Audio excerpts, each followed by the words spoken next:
Pritika. I'm a grade 12 student. So we're studying and living in this very overly competitive world where everybody wants to be the best. Um, and sometimes I find a difficulty in deciding what the right path is for me.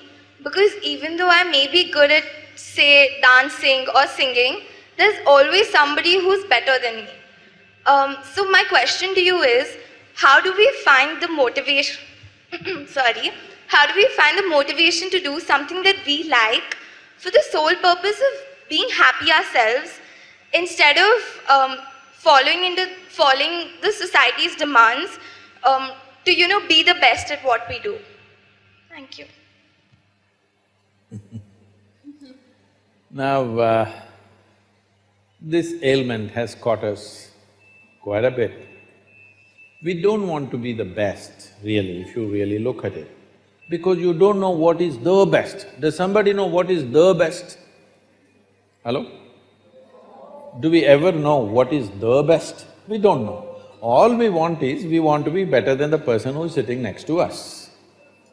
This is a disease, because what you're enjoying in your life is not what you have. You enjoy what she doesn't have. She's number two. That's the only joy you have. When you enjoy something that other people do not have, or when you enjoy other people's suffering, when other people's suffering is the source of joy for you, I think it's sickness, not joy. Hello? Yes or no? It amounts to sickness or no? But right now, this sickness has caught all of us. Right from an early age, they're teaching you this. At home, they told you, you must be first rank. You never asked, what about the other children? I asked my mother this, she thought I've gone crazy. I asked, what about the other kids if I come first? She said, this boy is crazy, because she's repeating what was told to her by somebody else. So if I come first, what about the other children? It doesn't matter. You must sit on top of everybody's heads, only then life will happen. No. If your joy comes from the source of other people's suffering, it will not lead to well-being, either your well-being or the world's well-being, isn't it? So why do you want to be the best? What is important is, this life should find full expression. Everything that this one has should come out of this in this life. This should not go unfulfilled. Whether it's better than that one or not is not even the issue. And every human being, have you seen one more person just like you? How fortunate, see? There isn't another human being like you, because one more person like you on the planet would be trouble, huh? Too much. One is too much, isn't it? Two like you, 10 like you would be impossible.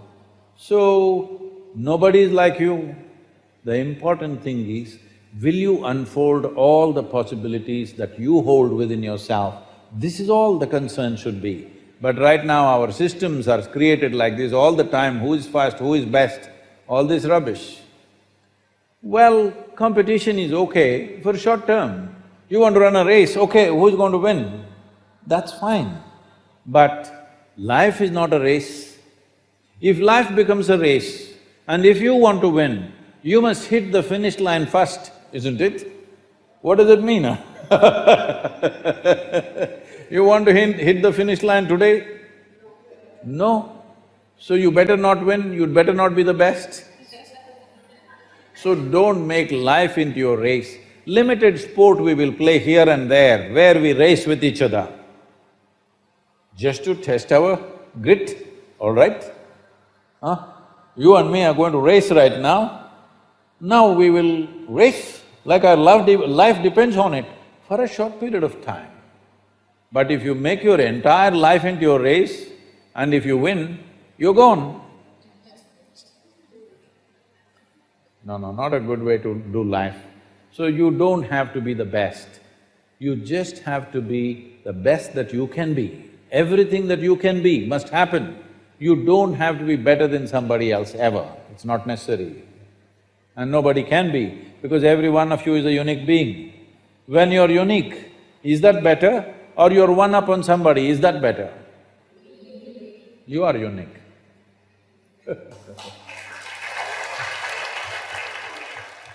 When something bad happens to somebody and we know that it's always on their conscience, they're thinking about it a lot of times, but eventually there comes a point where they are ready to let it go.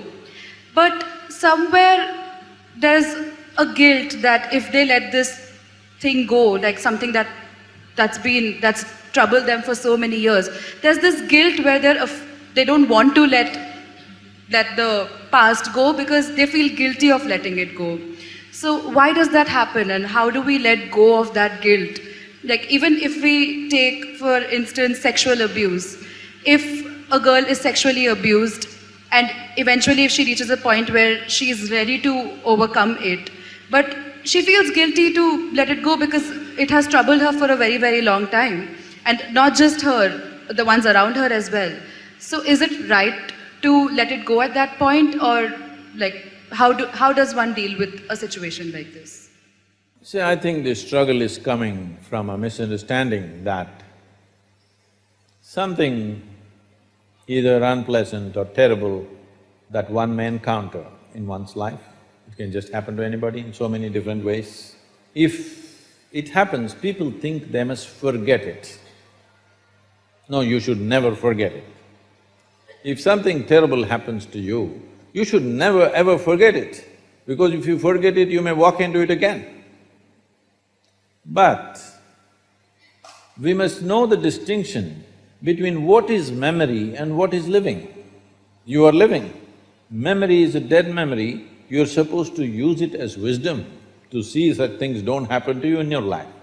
But it's a fact that for most people, what happened 10 years ago, they still suffer. What may happen day after tomorrow, they already suffer. Yes or no? What happened 10 years ago or even 10 days ago does not exist right now, does it? Does it? No. What may happen day after tomorrow does not exist right now, does it? No. So you're suffering essentially something that does not exist. How many of you are psychology students, huh?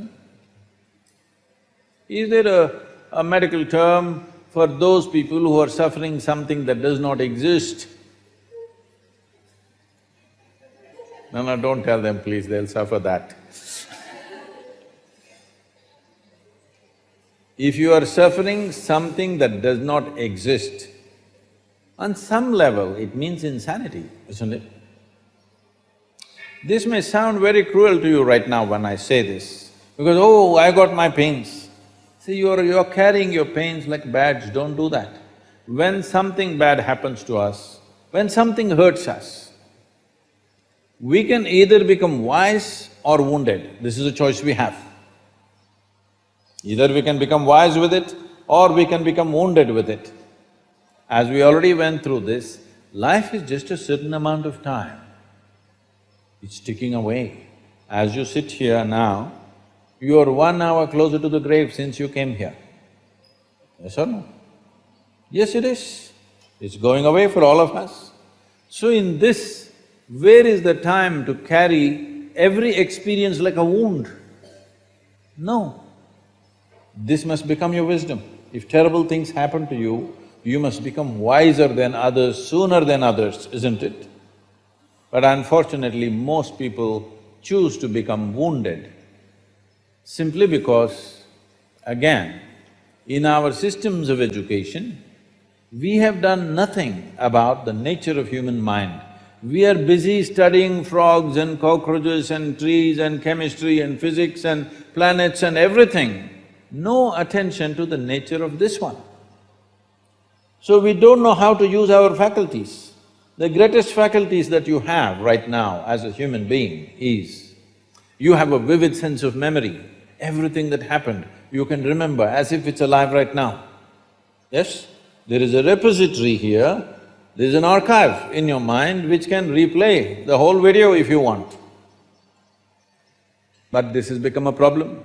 you started suffering the old movies. And there is a fantastic sense of imagination, so you already suffer a tomorrow which is yet to come.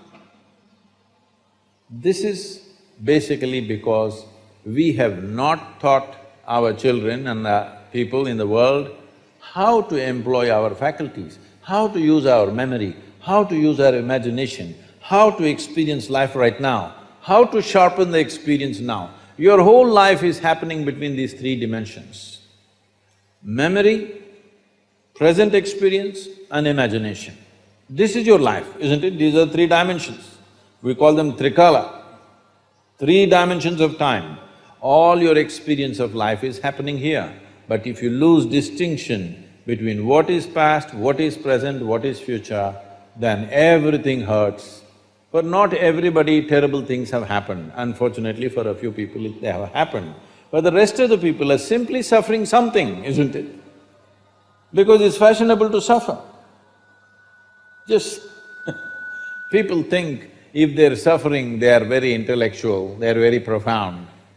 No, it's just stupid because you're suffering something that doesn't exist. You're not suffering what's happening right now. You're suffering what happened yesterday and you're suffering something that may happen tomorrow already.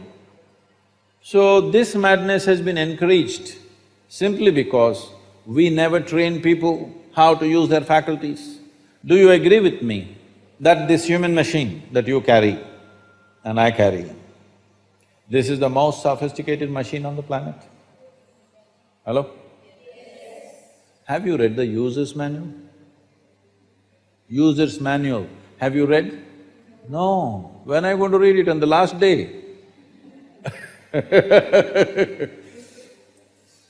If you get a phone, if you buy a phone, should you read the user's manual in the first 3 days or after 3 years when you're discarding the phone?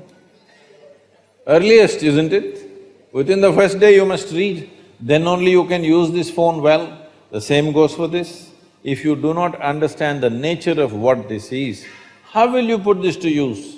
It is consuming you, your own intelligence is consuming you. You can call it stress, anxiety, pain, suffering, whatever.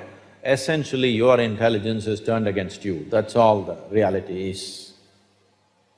If your intelligence was working for you, taking instructions from you, you would keep yourself blissed out, wouldn't you? Hello? Your intelligence is turned against you. Why has your intelligence turned against you? That's what you need to look at, not about carrying these stupid things that have happened which should not have happened as badges in our life. This may get a lot of women against me.